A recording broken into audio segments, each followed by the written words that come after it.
prévu pour ce mardi 1er avril comme indiqué dans le calendrier scolaire publié par le ministère de l'Éducation nationale le 18 novembre 2024.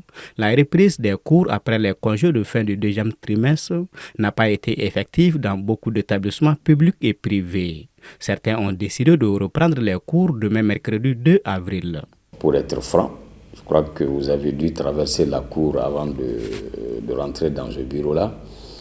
Vous avez vu qu'il n'y a pratiquement pas de vie. Vous n'avez vu aucun élève, vous n'observez personne.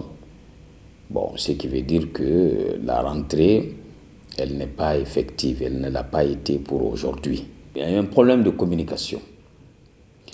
Dans un premier calendrier qui avait été largement diffusé par le ministère de l'Éducation, à la rentrée scolaire pratiquement, le retour des deuxièmes congés, là, c'était effectivement prévu pour aujourd'hui, 1er avril 2025. Je pense qu'il y a quand même certaines académies qui auraient décidé que le retour là se fasse le 2, que la reprise soit effective le 2. Bon, donc, ça, c'est un peu difficile. En réalité, nous, on a informé les enfants à l'avance quand ils partaient maintenant en congé.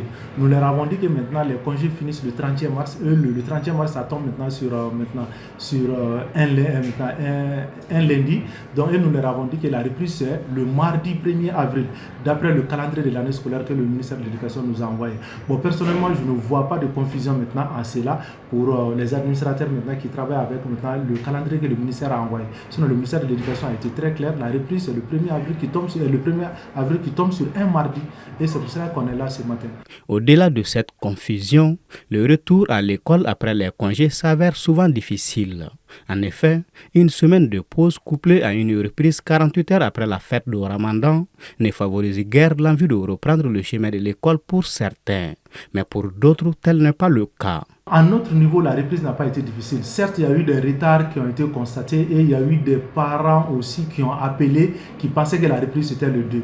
Mais nous leur avons toujours dit que non, c'est le 1er avril, conformément au calendrier qu'on a. Sinon, ça n'a pas été affecté par des absences parce que les enseignants étaient informés, la plupart des parents étaient informés, certains qui n'étaient pas informés nous ont appelés et nous les avons rassurés que c'est le 1er avril.